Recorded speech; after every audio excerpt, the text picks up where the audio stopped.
Keith and Dean, I'm talking to you from downstairs, where you've both spent quite a bit of time, and where I now work on things that I like to do. I retired from International Harvester Company at age 57 on December 31st, 1981, after almost 29 years of very rewarding effort. I have a lot of old pictures to review and equipment to copy the ones that I choose to copy on 35mm slides. I also have slide viewers so that I can put these pictures in good order, and a tape recorder to put my comments on to go along with the pictures. Also, there is an outline with names of as many of your ancestors as I've been able to garner with the help of my sister Glennis and several cousins. You'll also find names of my cousins and aunts and uncles who you may get to know someday yourselves. When I was young, I used to enjoy the stories my grandmother, Mary Kingdon, told to me about her childhood in Dakota Territory. I've thought many times that it would be nice to have the memories of the older members of the family on tape, but I've never been able to get that done. Now I'm one of the older members, and I'm going to realize that ambition by doing it myself. Stories of the past become more interesting when we grow older, so I hope that you'll enjoy these comments and pictures someday. This picture number 2, John and Ingerlina Olson portraits. I guess one of them is at the Weberg family and one with Dean Olson family. Vic Weberg put them together one day and took a combination picture. So this is a copy of 2 older pictures and one of the only pictures we have to show John and Ingerlina at probably about their prime of life. Number 3 is one of the oldest pictures that I found with anyone in it that I recognize, probably taken about 1905. You see John Aaron Olson and Ingerlina Olson in the back row. They're the short ones. My father may be the boy on the left side in this picture. He was born in 1896. His mother would have been 49 years old then. From what I can learn, there were 9 children that lived beyond infancy. I believe that I heard as a child that 2 died as infants and were buried in the farm grove. The children who lived were Carl, Charlie, Emil, who was the minister, Hattie, Martin, Otto, Elmer, Anna, Mary, and Alfred. Charlie died in 1899 when he was struck by lightning. He was standing on a haystack as a storm was coming up.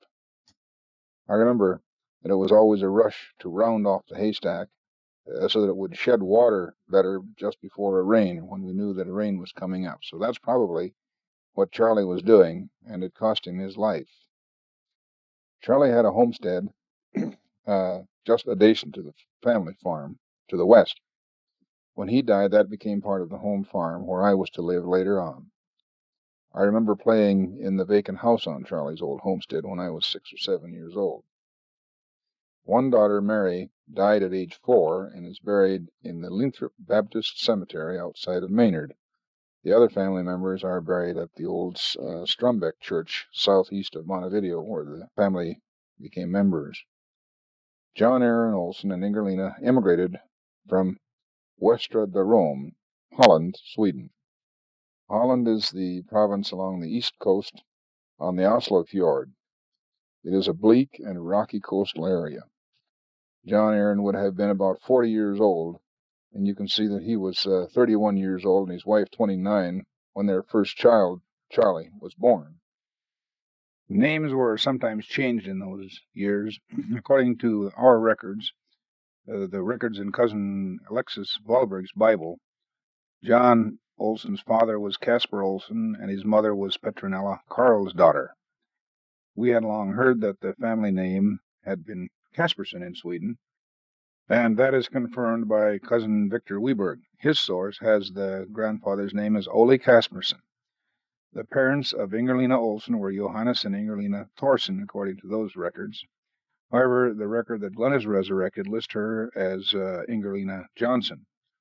You can see that this could have been Johannes' daughter or Johansson if she was a registered daughter of Johannes Thorson, and that could have caused that mix-up. People didn't communicate much in those days. We have no old letters from Sweden, as far as I know.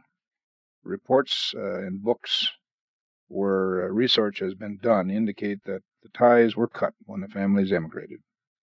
Neither John nor Ingelina ever learned to speak English, and much of their community continued to speak Swedish.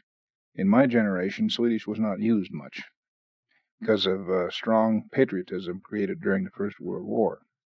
Communication with people who couldn't speak English kind of just stopped. And if there were any old letters from Sweden, they must have been destroyed. When the homestead was first taken, the family lived in dugouts with sod up around the edges and sides and a roof of branches and grass. I had some pictures of that kind of dwelling, but I can't find them anymore. Picture number 4. When the prairie states were being settled, the people were pretty self-sustaining. The skills of making yarn from the wool of the sheep came with the immigrants. Grandma Olson was born with only one little finger and the thumb on her left hand, one little finger and the thumb. But she could spin all right. The stories that I remember say that she smoked a corncob pipe and kept whiskey kind of handy to help recover a lot of the pain, evidently from arthritis. People with severe pain then used to get whiskey with other drugs in it, and they got that from the drugstore. By this time, Ingelina had borne at least 11 children and had worked very, very hard, so her old body was probably pretty worn out. The men raised the sheep that produced the wool for the spinning. I don't remember any of these sheep because spinning wasn't done at home anymore when I was a boy. Clothes were bought from the J.C. Penney and Montgomery Ward stores whenever there was money to buy clothes. 6. This is Grandpa Olson cutting wood. He worked at that right up into his final years, and he was 87 when he died. Cutting wood was kind of the responsibility of the men of the house. In the winter, it took a lot of wood. Cooking was cooked on a wood stove throughout the year. The summer kitchen was nice, by the way, then because, it got pretty warm in the house. And if they cooked out in a summer kitchen, they didn't heat the rest of the house with that wood when they were cooking. Wood gathering and cutting sometimes went to the older people or to the hired man on rainy days. I remember that when I used to work out. When you couldn't work in the field, you would always cut wood. Number 7. The family belonged to the Strumbeck Lutheran congregation, which was located southeast of Montevideo. The church was about 12 miles from the farm, and of course the horse and the buggy, or the horse and sleigh in the winter, was their transportation. So you see them here ready to go to church one Sunday. They would have been about 2 to 3 hours on the road each way, getting to church and back. My father and some of the Weberg family are buried at the old Strumbeck Church Cemetery, along with some other members of the family. Picture number 8 is the old barn. What's happening in this picture, you can see a team pulling in this direction away from the barn. And what they're doing is pulling a load of hay from the hay rack parked in front of the barn up on a set of slings up into the hay barn. And you'll see on the left there the well house and the pump house and the windmill, and on the right an old building, one of the early ones on the farm, which was gone at the time I lived there in about 1929, I suppose. In the early part of this century, the farm consisted of this large barn, a 7-room house, a grain storage building, a chicken house, and a hog house. There was also a building to put machinery in, and a summer kitchen, and a milk house where the cream and butter were kept cool, and a smokehouse where the meat was cured. Picture 9 is the Olson family, about 1912, I suppose, or 15. If you look up on the left, that would be Otto. Next to him, going to the right, would be Annie, later Mrs. Emil Weberg, then Martin, who died of cancer of the bone. Emil, the minister. Next then is Hattie. She never married. On the right upper row, Helmer Olson. Down below, of course, on the left is the grandfather, John Aaron. In the middle, my father, Alfred. On the right is Ingelina. As a child, I remember the harvests most because that's an important time on the farm. Horses and cattle need a barn full of hay for the winter. There were a lot of animals on the farm, and they were really family friends. It's less that way today on farms, but people who have dairy cattle today live close to them, even now. A good dairyman treats his cows like one of the family almost, because good treatment assures better production, because that cow is usually a gentle animal and it just doesn't do well when it's mistreated. Remember how Starr responded to harsh words. Horses played a big part in the harvest during the 20s, but as you can see here, even then the tractor was taking their places. A favorite sales pitch for the tractor salesman said you only had to feed it when it worked. Horses eat all the year round, he said, and therefore you would be wise to sell the horses and sell the oats they would eat and then buy a fortune. Picture number 11 is the thrashing machine itself. That's kind of far off picture. After the grain was cut and shocked, it was time for the community effort. The thresh run, usually one of the more prosperous and probably one of the larger farmers in the neighborhood, would own a thrashing machine. In our neighborhood, it was the Munson family. They owned several rigs. They were good with machinery and they enjoyed working with them. The Munson brothers had an early collection of old cars and trucks as well as old farm machines, and they kept it on a large machine shed on their farm. About 8 neighbors would usually form a run, and they would agree who would furnish the teams and wagons and other help for that run. Larger farmers might furnish 2 men and the teams and the wagons to haul bundles from the field to the machine. The rig would move from farm to farm and thrash the crop. Each farmer cut his own grain with the binder as you saw, and it would be put into shocks to dry. When he was ready then, the rig and the neighbors, with their teams and wagons, came and thrashed his grain. The wives' exchange worked too, because it was a lot of work to feed this large crew of about 20 to 25 men. They worked long hours to serve the noon meal and 2 lunches for the crew when it was on their farm. Then, when the threshing was done for all of the participants in the run, everyone came together for a meeting to figure out what was owed after the exchange of work. I remember arguments at these meetings every year, I think. Some people today think that pioneer people were nice, helpful folks who looked after each other. I probably get that idea from such shows as Little House, but I remember a phrase from my childhood which said that you'd better be able to look after yourself because nobody else was going to. Number 12 is a picture of my dad taken at the time of their wedding.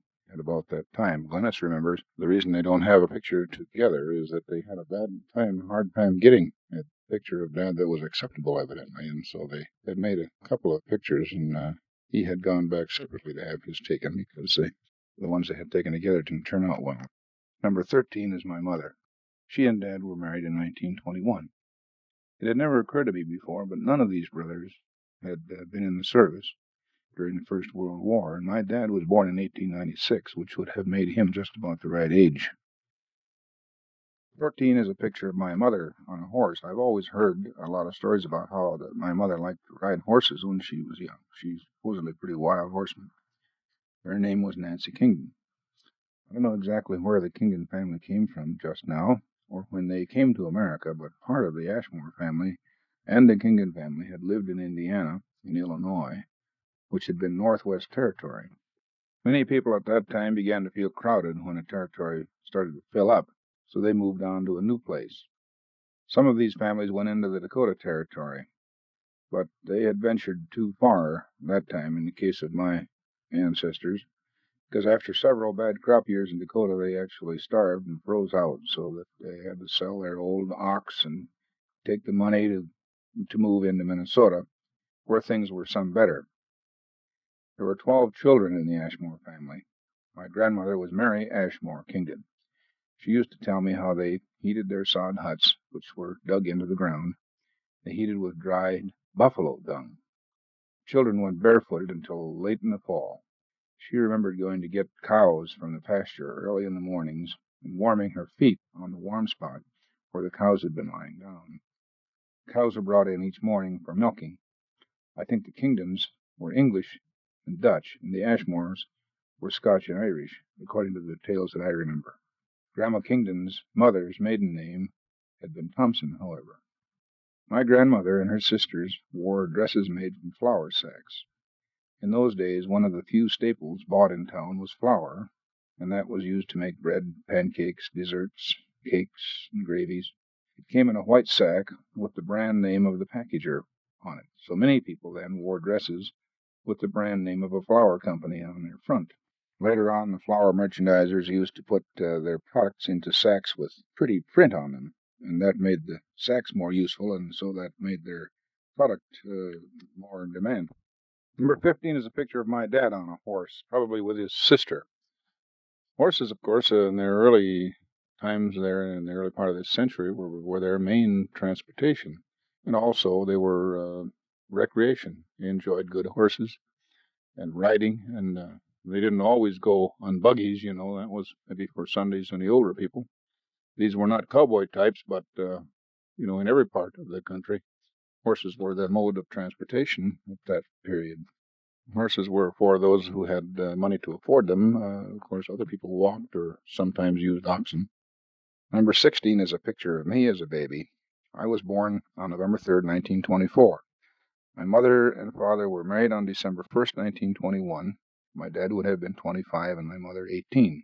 They were living on a rented farm a half-mile east of the Linthrop Baptist Church, just a little northwest of Maynard, Minnesota.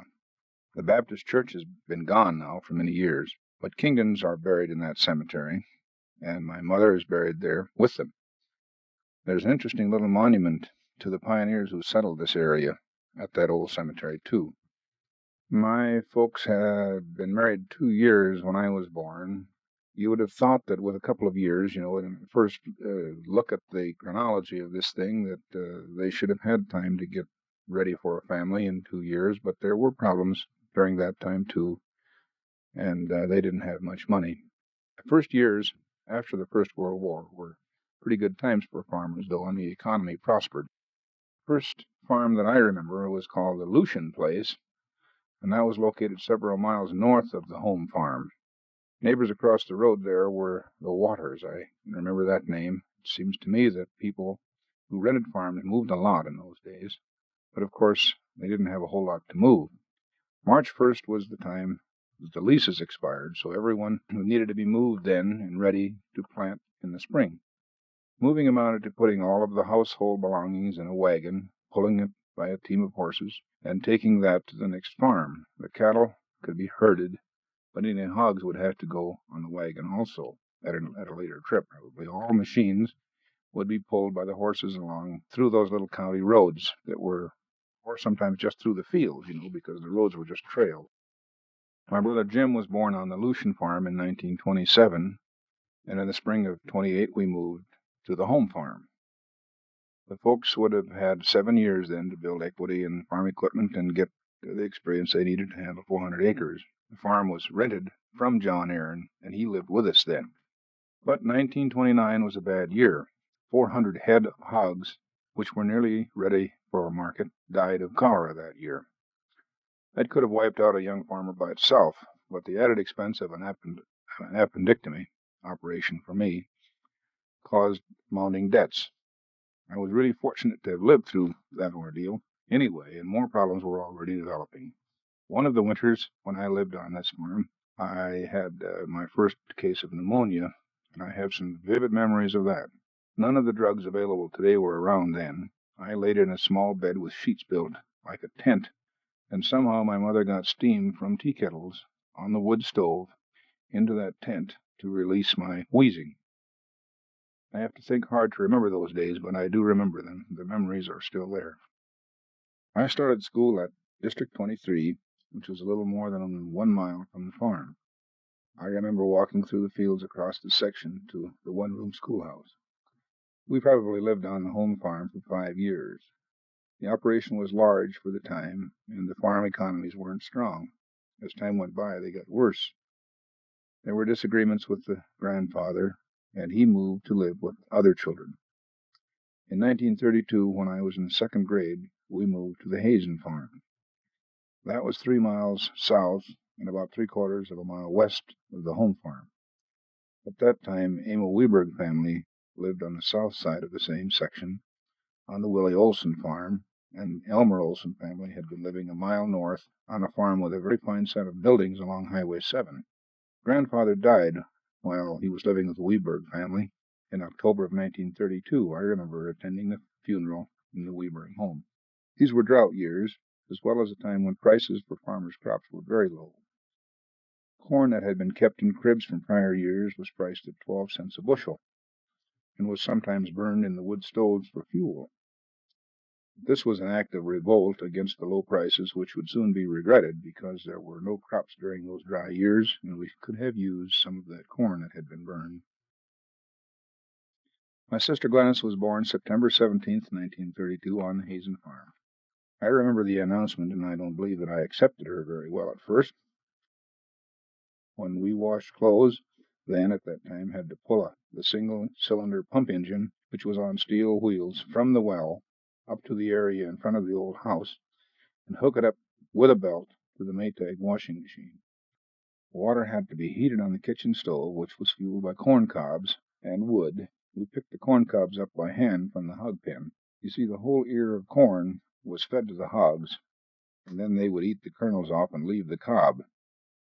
After the hog lot dried up a little bit, we picked the cobs, which were usually dried and had a little manure on them, that burned too, and we used them for fuel in the stove. These were especially good to start the fire with, which would later be stocked with wood, which we cut in the grove of trees around the farmstead.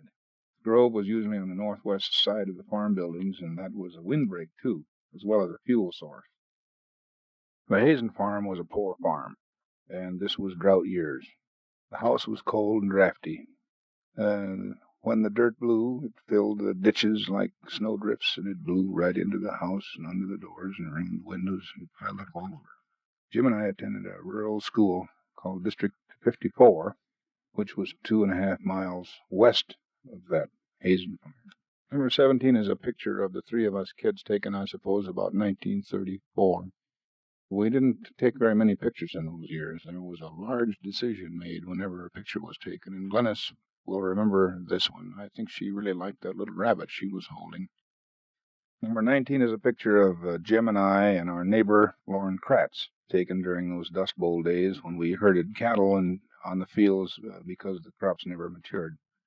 This is Lauren on our horses, Stockings and Bess. For 2 summers when we had no crops at all to harvest, we herded cattle on those oats fields. Crops grew only a few inches high, and they didn't mature because it was so dry. It was good pasture, but there were no fences around in those days, and we kept the cattle alive by herding them on these oats fields with the help of Bess and Stockings. I remember that Dad, in those winters sometime, was able to get a job with a bridge crew. I think it was 1936, and he earned a few dollars then, money. Sometime in those years, the Kingdon family had a picture taken of their group. If you look here on the left back row, you'll see Verge, and next to her is my mother. Then to the right is Harry, Uncle Harry, and his sister, my Aunt Aura. And on the front row, Grandma and Grandpa Kingdon. The number 21 is a picture of the Wahlberg family when they were visiting us. In 1937, we moved to a farm on the south side of the section where the home farm was located. I think the Wahlberg family must have had a camera when they visited us that summer. Uncle Emil was the Lutheran minister. In their youth, the Wahlbergs had been friends of Phil Tiedemann's parents. I think they knew each other through the college at St. Peter, Minnesota, where they were students to become ministers. It's interesting that the next farm to us at that time was called the Norman farm. The Norman family had homesteaded there, and Florence Norman became Mrs. Elmer Olson. You can see people married within a small circle because people didn't travel far by horse. In those years, there were 5 farms on that section of land. 5 families lived from that one section. About 85% of the population of this country then lived on farms. I graduated from the 8th grade in District 23 in 1938, and I started high school in Maynard in that fall. It's one of the very good fortunes of my life that I ever got into high school at all. My mother was the force that made it happen. She raised chickens, as was the custom of many farm wives then. The egg money was hers, and it usually went for food when the eggs were traded at the grocery store on Saturday night. But this year my mother took some of her hens and sacrificed them. She dressed them. That is, she killed and cleaned them, and sold them door to door in Montevideo to get some money and buy some of the presentable clothes and some things that I needed to get started in high school. Ardell Munson, whose family I mentioned earlier, drove to school in Maynard each day. because in those days there weren't any buses. They had a new Nash automobile, so I walked to the place where she used to pass the farm and rode in with her. We paid some to share the expenses, but I felt much inferior because we had so little money then, and the Munsons were pretty rich. When we lived here, Mother began to see the first signs of the illness which would plague her for the rest of her life. She began to stumble, and her feet wouldn't go where she wanted them to go, and she was soon diagnosed as having multiple sclerosis. The people in the picture here you see on the upper left is Uncle Valberg. To his right in the back row is his daughter Eleanor, his wife Tressa, my father. And then kind of in the front row, not entirely in a line there, but that would be Aaron Olson. Then my brother Jim. Little fellow down in front was Luther Valberg. Then my sister Glennis standing in front of Mother. There's me in the bib overalls, and Carl Alexis Valberg, my cousin who now lives in St. Peter, Minnesota, and drives a candy truck. Stops by to see me here once in a while and help to get some of these facts together. The date of that picture would have been, I suppose, 37. In the fall of 1938, we moved to a farm which was 11 miles north of Montevideo and a fourth of a mile west. So after about 2 months in the Maynard High School, I changed to the Milan High School. We had to catch a school bus there. I walked a mile across the section to catch the converted Greyhound bus before the sun was up in the morning. I remember the bus looked like the caboose of a railroad train with the big rail around the back and the spare tires mounted on the railing. It was a 2-hour ride to school, and it was a pretty cold some of those mornings during the Minnesota winters. We were real poor at that time.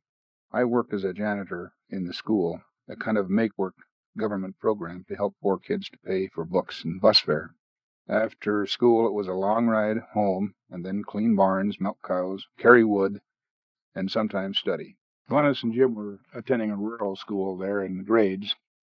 Mother's health was deteriorating here. She couldn't get around much, and with all of this stress added together, the family wasn't getting along. It was a pretty good farm. It was one of the most modern houses that we had lived in.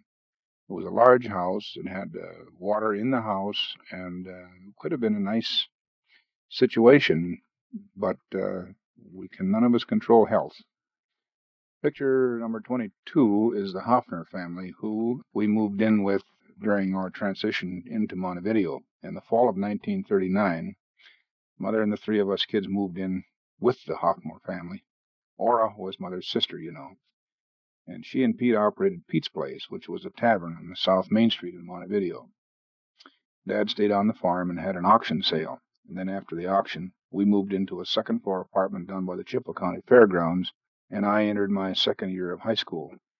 Eventually, Dad built a little 4-room house at 815 North 7th Street with what money was left over when the debts were paid after the auction sale. During my 3 years in high school there, I had paper routes, and I worked as a stock boy and a janitor in a dime store, clerk in a grocery store, spent a lot of hours as a pin setter at a bowling alley. In the summer of 41, I worked with the roofing company that put the new roof on the post office in Montevideo. I earned enough money to buy a class ring when I graduated after high school, and that's one of the rings that was stolen when the burglar broke into our house in 1981. Every fall, I picked corn from the sweet corn canning factory in town there. So when I graduated from high school, I had saved $80, which I had to face the world. Picture 23 is Grandma and Grandpa by their trailer home. When I graduated from high school, Grandma and Grandpa Kington lived in the house there that you see. I haven't found a picture of their trailer when the flowers were growing around it, and all looked pretty good. But this will serve as an object lesson in a couple of ways. I have never been involved in a flood. That's probably because I lived near enough to the Minnesota River as a boy that I recognized the value of living on high ground. I saw bottomland flooded there year after year. I saw the people who farmed that bottomland build haystacks in the fall that would float away in March a lot of times. Of course, they only needed hay in the winter months, and if it floated away in the spring, they could always have grass for the animals pretty soon. However, you'll remember, of the houses that we have bought, they've all been on high ground and well drained. Another lesson we can emphasize from this picture is that my family came from people who knew poverty. Some of them were as poor as anybody today, and there's not much public help for people back at that time of our lives. Picture 24 is probably 10 years earlier. It's a picture of my Aunt Virg and her twins. In the back is my Aunt Mabel, Harry Kingdon's wife, and on the right in the front is my grandma, Mary Kingdon. They're in front of a house that Harry and Mabel lived in when they were farming about 12 miles north of Maynard in the area where we lived. I'm showing you this because of several things. You see the house in the background, the kind of house standing today, but people wouldn't live in that kind of house today, I guess. Virg was 16 when she bore these twin girls, Betty and Beverly. My mother's family were tenant farmers, as were most people at that time. They had saved some for their old age, but when the banks failed in '29, they lost those savings. I remember the family fears when Grandpa Kingdon vowed that he was going to kill a banker in Maynard. The banker owned the mercantile store and the mortuary and some other stores as well as the bank, so he probably didn't lose all of his money. But when his bank failed, many of his neighbors lost savings that they had intended for their old age and when they couldn't work anymore. Farmers in those days had a goal to own their own farm and a small house in town by the time they were too old to handle the farm. Then the farm would provide for them while they lived in that house in town. The 1930 bank failures spoiled many farmers' plans, and they spent their old age in a trailer house getting help from the county dole. Picture 25, you see Mother in the wheelchair as she was in 1942 when I graduated from high school. Dad was living at I believe, in the county hospital. That's where he worked, and he lived there. It was only a little way from our house, but they were separated. Glennis was looking after Mother. I was 17 years old, and we were in World War II. In the summer of '42, I enrolled in a training school at Shakopee, Minnesota, operated by a YMCA to train machinists to work in shipyards. Before I finished the course, I was persuaded by a Navy recruiter who visited camp that I should join the Navy. I celebrated my 18th birthday on a troop train which originated at the old Milwaukee train depot by the Federal Building in Minneapolis, and I was headed for Providence, Rhode Island, and boot camp. Providence, Rhode Island can be very cold in the winter. Boot camp for the 51st Construction Battalion was at a place called Quonset Point by Martha's Vineyard. I was a boy from the country, and my destiny had been established in the Navy by regulations that wouldn't let me go to sea because I was colorblind. Many of my shipmates were older, weathered construction men. Probably the oldest one was an English rogue named Scotty. He was 52 years old and a veteran of World War I, where he had been in the English Army. Scotty had a silver plate over part of his head from a World War I injury. Whenever you pressed him too hard, his temper was absolutely unpredictable, and he could be dangerous. There were some other young men in the battalion. Some couldn't read or write, some were so dirty they had to be deloused in boot camp, and some of these fellows were to become my roommates and friends for the next 3 years. We suffered through boot camp, and in late December, after a short trip home, we found ourselves on a troop train headed west. On the train, we were issued a lot of heavy clothing and fall weather gear, and when we finally emerged from the troop train, we were on the docks in Seattle, Washington, where it was raining harder than I had ever seen before. We boarded a ship called the Wharton, which had been used by Admiral Byrd on his expeditions, and we joined a convoy headed into stormy seas. This was all pretty new to me, and the wild talk of Japanese submarines, along with this constant blackouts and the strong, heavy, stormy seas and the crowded quarters, made an impression that I can still feel when I think about it. Picture 26 is just a picture of an island. I think this was Unalaska Island, Dutch Harbor. After 2 weeks aboard the Wharton, we sailed into calmer harbor, calmer waters, and when we looked out on the deck, there were snow-covered mountains and sunshine all around us, and we were in Dutch Harbor. This was January of '43. We moved off the Wharton into Quonset huts that were built into revetments in the snow and in the mountainside, everything covered with snow, and we began work immediately, building warehouses, docks, roads, hospital units. We worked 10 hours a day, 7 days a week, and then every 14th day we made trips into the mountains on training exercises. Tokyo Rose soon began to talk to us on our radios and promised that we'd all be dead when the Imperial soldiers decided to invade the Aleutian Islands. So during the next 12 months, U.S. forces captured Kiska and other western islands on the chain from the Imperial soldiers. Many of the casualties came to hospitals at Dutch Harbor. There were casualties from airplane crashes, too, and most of them, of course, we couldn't help because they were frozen in the water. There were also psychological casualties, that is, people who lost their minds from the isolation, cold weather, days without sunshine, or days of too much bright sunshine that would cause snow blindness if you didn't protect yourself. The year passed, and in February of 44, we were back in Seattle for home leave. A long-distance call was rare in those days, so I didn't write much either. I don't think there were very many letters back and forth during those 14 months, from November of 42 until February of 43, and a lot of things were different when I came back to Montevideo on my home leave. Picture 27 is a picture of Mother and I. She was, deteriorating slowly, but sometimes better, sometimes not so good. At that time, Jim was in the Merchant Marine. Glennis was 11 years old, or 12, but she had a lot of responsibility because Mother and Dad were separated, and Mother couldn't get around very well. But she and Glennis together kept up the little 4-room house. 28 is Grandma and Grandpa and me. This is where they were when I came back on the home leave after being in the Aleutian Islands. During the war, Grandma and Grandpa Kingdon were a lot of help to Mother. After that home leave, we went to a camp near San Francisco for a month, and then we went to Port Hueneme near Oxnard, California, which is a debarkation point at that time.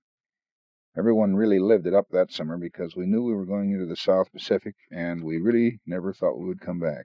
It was just a thing going through the camp that we were going to be gone, and that was going to be it. Some people climbed the fence and went AWOL. Some committed offenses such as fighting with an officer or anything they could do to get thrown in the brig so that they would be left at home when the battalion shipped out. But most of these ploys didn't work. They were just rounded up and shipped out anyway. We sailed in August of 43, and after a brief stop in Hawaii, we headed west again.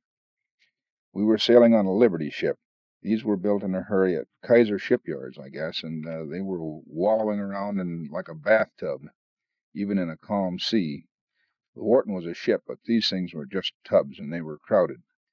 One morning we looked out on a mirror-like sea where we'd been laying just off a little island, and there was a smoldering battlefield, just stubs of palm trees sticking up and sending up little smoke circles. We had just missed the Eniwetok bombardment, which had destroyed everything on the island, so we moved on west again. Picture 29, we're building docks, which is the kind of thing we were engaged in some of the time on these South Pacific islands. The next stop after Eniwetok was the Caroline Islands. We laid at anchor in the harbor there at Ulithi Atoll for a few days, where a convoy was assembling, and the Marines were scouting out the various islands. The Japanese were on Yap, which is in the same area, but they had already left this Ulithi Atoll. So we'd missed another encounter, and we settled in on Ulithi, where the Seabees had built an airstrip there in just a few days. It was about 11 days, and the airstrip was in service, and we began taking Navy fighters, and after a little while, cargo began coming in by larger planes. People in my platoon and Renfrew. The fellow on the left here, as you look at this picture, is Renfrew. He was an island, part of the island royalty, the son of a chief. All of the able-bodied people had been taken off the atoll by the Japanese, anyone who could be used to work, I guess. But Renfrew had a short leg. A coconut had fallen from a tree, fallen from about 30 feet up when he was small, and hit him in such a way that his left leg didn't grow like the right one. A coconut with the husk on it when it's green is heavy. and it can do real damage, so you get hit by them once in a while. It was cooperation with the Navy Air Force that made a lot of these pictures possible.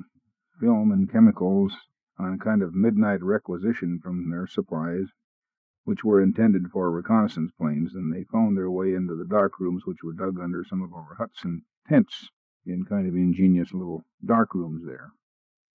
Picture 31 is a picture of one of these tents. We had tent cities on several of the islands of the atoll in a hurry.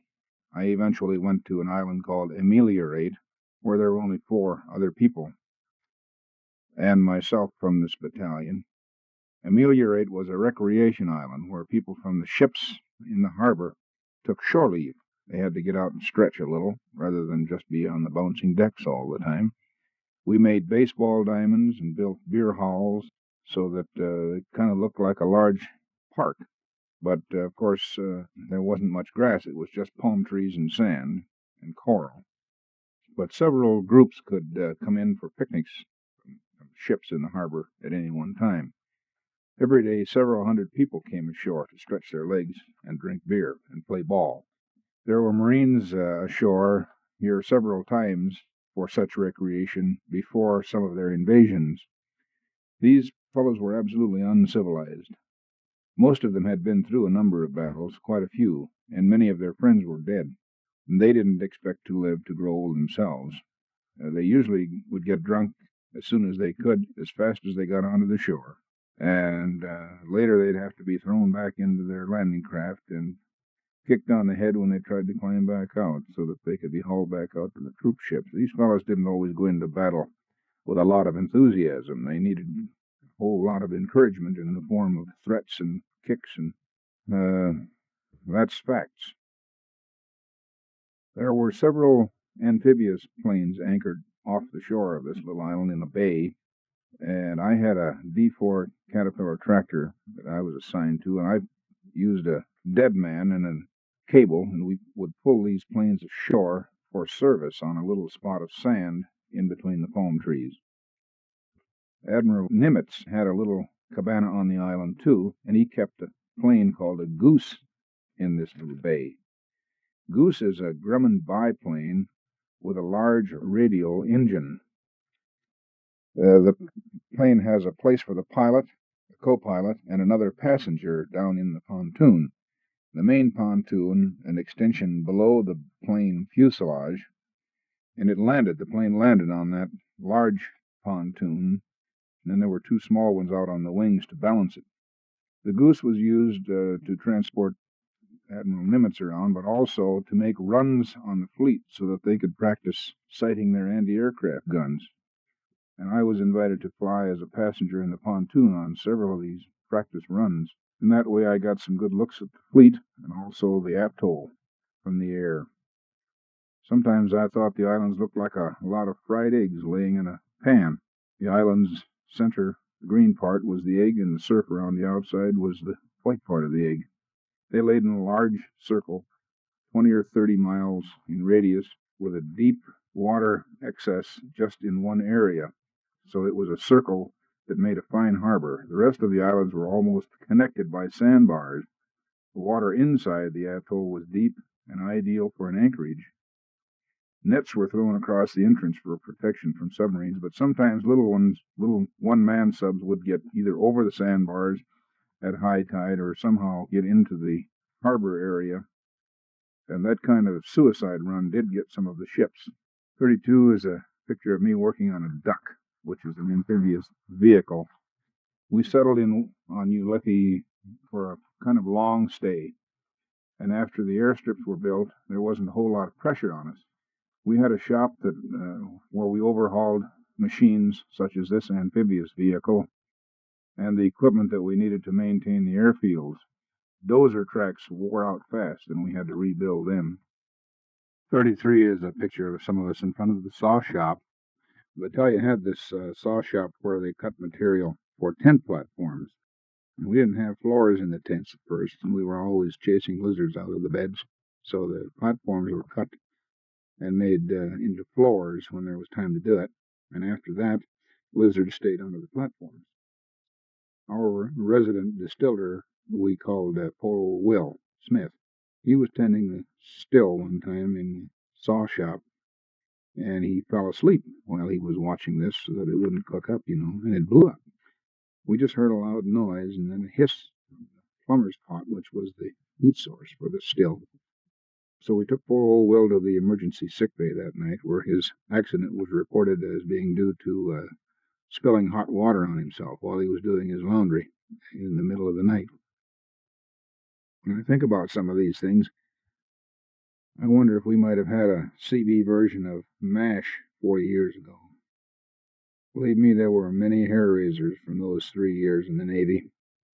We spent the winter of 43 and 44 at Ulithi, and then we went to Saipan, which was just being secured when we got there. We spent 1944 and 45 building airstrips, roads, docks, and some port facilities on Saipan. It was from there that the H-bomb went to Japan in 45. Soon after the end of the war, some of us went on to Marcus Island, where the resident Japanese soldiers had not yet surrendered. They were a little hesitant to accept our hospitality when we came ashore. No supplies had come into Marcus in months, and the Japs were starving there. They'd survived on eating cockroaches, of which there were an unlimited supply, it seemed like. These people had built a small airstrip there by carrying the coral in baskets. But that was bombed out, and we put it back in operation in 5 days with the few machines that we had brought with us. And the Japanese could see then why they had lost the war, because they just didn't have the ability to build things the way we did. After we had secured Marcus, we began saying goodbye to the married men and those with the longest service in the outfit. Men went home then based on the point system, which considered their time, their age, their marital status. So my turn came in October, and I went back to Saipan, where I was assigned a place on a ship to San Francisco. All I remember about that trip was watching the flying fish sailing alongside the ship as we moved along through the seas, and then entering the bay at San Francisco as we passed under the Golden Gate Bridge. That was a great experience. I was mustered out in January of 46 at Wold Chamberlain Field in Minneapolis after 3 years, 3 months, and 16 days in the service. That's how long it had been since I left Minneapolis on that trip to Fort Hueneme. I'd spent 13 months in the Aleutian Islands and 19 months in the South Pacific. I'd earned the financing for a college education under the GI Bill. So in the summer of 46, I entered the University of Minnesota. I lived on 8th Street, about a mile and a half from the edge of the campus for the first summer, and then in the fall I moved in to the Tiedemann home on 15th Avenue Southeast, where I shared a room with 2 other fellows. They were also younger veterans. I joined a group who had brought an old brick house near the campus, and they hired some ladies to cook for them and made a little cooperative eating establishment.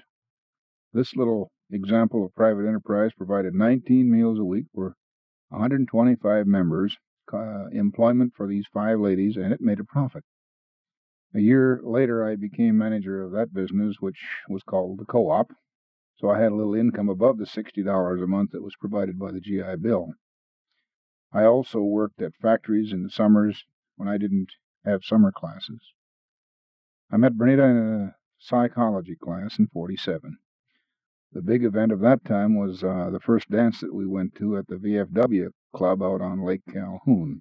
Later on, she invited me to some of her sorority dances and picnics with her family. I didn't have a car, so sometimes Bernita's dad let us use his Dodge.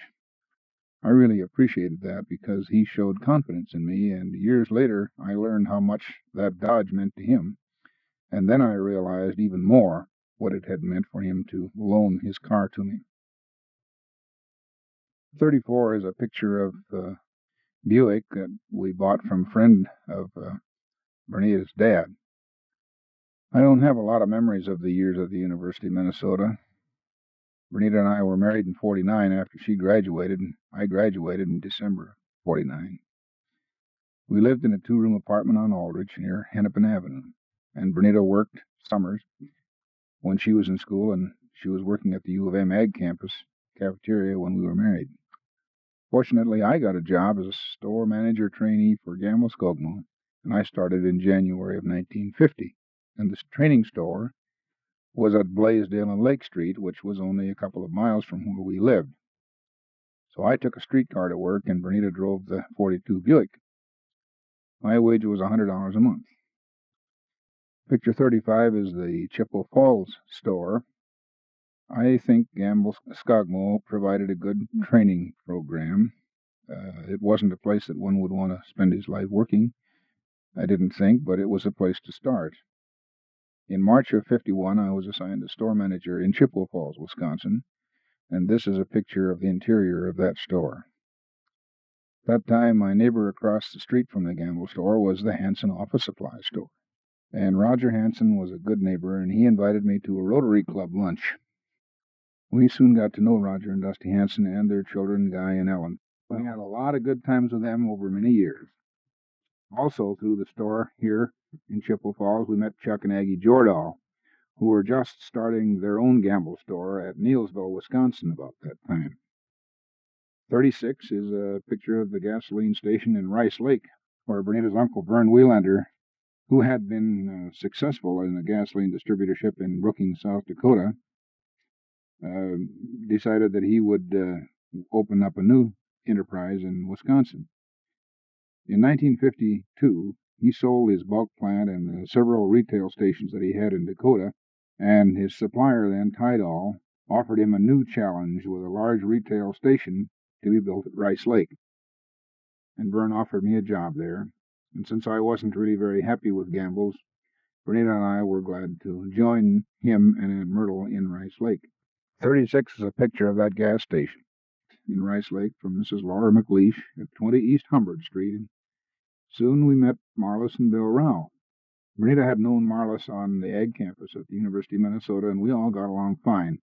Bill was a finance rep for International Harvester, and he traveled collecting from the dealers in the area, so through them we met Norv and Pearl Ingram.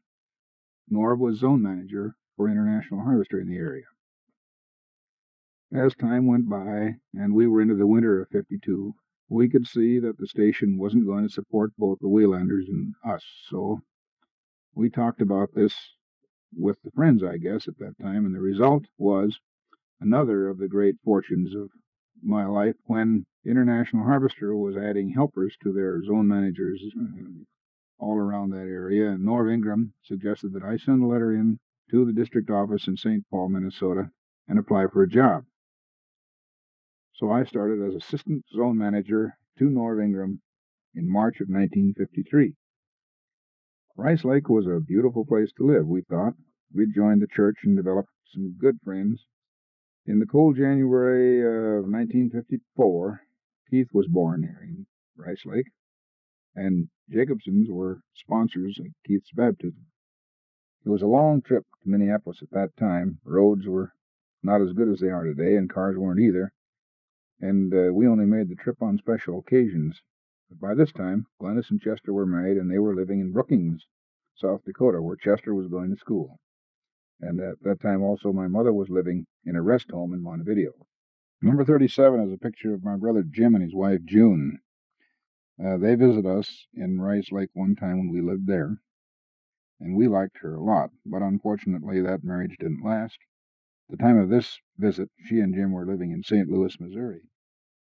Before I started with Harvester, we had traded our Buick and bought a Nash. We also drove that for a little while working for Harvester. And I was earning $350 a month then, so we were kind of affluent, better than we had ever lived before. So I traded the Nash on a 1953 Chrysler when Keith was 3 years old. We'd had that Nash, I guess, 3 or 4 years. One of the first vacations that we took then was a trip to the Black Hills with our Chrysler, and we stopped to see Glennis and Chester in Brookings. That was kind of an outstanding trip. Picture 38 is a picture of the Zumbrota store, because we had one of our 5-year purges because of bad business in about 1957, when we had the first experience in reduction in people at IH. And I came out of that as a salesman at the Zumbrella store, and Win Bedford was a store manager there then, and Al McGinnis and I were store salesmen. Seemed like wherever we lived during those years, the Schillers came to see us at least once. Sometimes the whole Minneapolis bunch came for a picnic. They did this at Zumbrota, particularly because that was only 60 miles from Minneapolis where they lived. None of us at Zumbrota, when we started the store there, knew much about running one. But we all worked hard, and in November of '57, I was moved again. We were only there a few months. And we moved to Neillsville, Wisconsin, where I was assigned as a zone manager. Here we rented a house across the street from some very fine folks named Kelsos. This was the town where Chuck and Aggie Jordahl had started their gamble store, too, in 1952, when I was managing the store in Chippewa Falls. So it's a small world, you see. And we enjoyed their friendship then for many years after that. The population of Neillsville is about 2,000 people, and there wasn't much rental property there. We rented the first house for 3 months while we looked for a more permanent place. And in the spring of '58, we moved to a nice place with a little barn and a lot of space for a garden. It was right on the banks of the Black River. That house was attractive to one of the neighbors, too, in the town, and before long, he bought the house, and we had to find another place to live. After much stress and pain and a small loan from Dick and Irene Carlton, we bought our first house, and this was a little house on Hewitt Street, where Dean was born. We joined Calvary Lutheran Church in Neillsville when the congregation was still meeting in a theater downtown, and then soon there was a little church built on the south side of town. We lived in Neillsville for almost 5 years and had a lot of good times. Went on picnics and outings at the lakes with the Jordals. Had a Weeblo troop there. It was part of the Boy Scout program, and we were active in the church, and Keith started kindergarten in Neillsville. And then in 1960, I was assigned as sales promotion supervisor in the St. Paul district office. And then we moved back to Minneapolis for the first time since 1953. We bought a house there at 2201 Highland Place. Keith started school there in 1960. And we were really living well. But my job kept me really busy, and I was always anxious and kind of that always on the go type. So I didn't take much time to relax and enjoy what we could have enjoyed there, I guess. The job involved sales promotion work over half of the state of Minnesota and half the state of Wisconsin. We had field demonstrations and many product meetings going on all the time. And in the fall, a lot of effort went into an exhibit at the Minnesota State Fair. I worked pretty hard in those years. And I really was, I didn't really like that kind of work. In November of '61 then, just after we had all the dealers in for a meeting, in Chicago to see some new machines, I was introduced to a fellow named Harris Swanberg. Harris Swanberg was the recruiter for our overseas division, and he was looking for a family to go to Denmark. That required some deep consideration. But we were used to moving. We'd moved every couple of years, and we decided to go. Bernita and I went to Washington, D.C. for a short course in the Danish language, and then she went on home to sell the house and get ready to move all of our things to Europe. And there's a lot of story about that. That was a cold winter with a lot of snow when she was back there selling the house. I stayed on in Washington and attended a course for overseas executives at the American University there. And then in the spring of '62, really it was in the winter, I guess, we moved all of our things over to Europe. And we've made some tapes on that, which are in other series. Now, this is my first edition of this series that includes a large number of years, covers 50 years, I guess, or more. So this one will be the pilot, and I want you to know that's been a lot of work and consideration in putting these sort of things together, but as time passes now, in the later part of the winter, I will redo this thing and add pictures to it, and if I should have time to do that, this one will have to suffice, but if I have time, I will re-edit and expand this.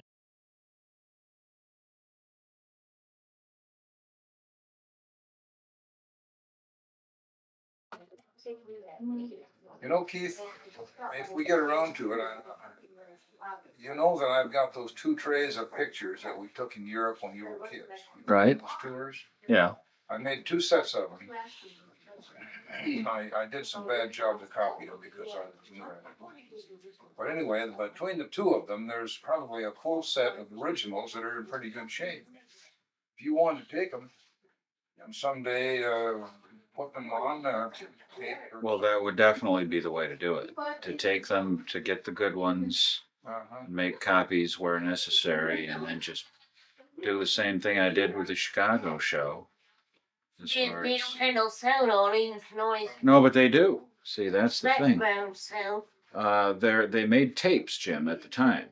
Mom and Dad made tapes that go along with the film. So it's almost 40 years old now, and made with a little battery thing, but I copied them, and I've got the originals too, by the way. Yeah, and I have a machine that'll play the originals.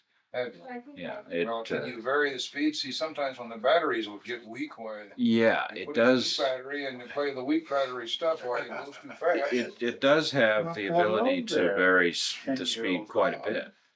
Right. Hello They there, just put in with dog. You? Yeah. Your birthday tonight. This is a birthday celebration for you. Yeah. It's your birthday, yeah.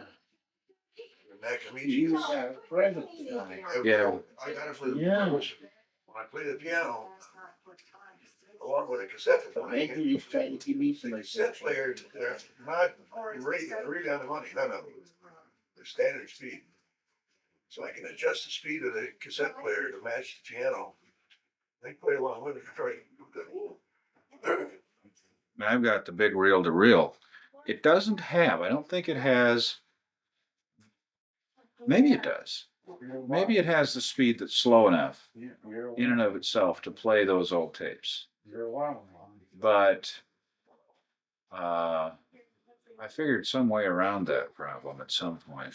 Well, I've got the little players as far as that goes. I can take them too. Yeah. I don't know if they're going to be something that are keepsakes or Well, sure. sometimes those things are interested for what am I talking about? People who want a history of photography and that kind of thing. Those are Well, yeah. like our old cameras. These are original jobs that are practically the first thing made in that vein. Well, yes, in terms of a small portable Yeah. tape machine, that's right. They had the big ones, but those were pretty much. If you want to make a museum, they're the first piece.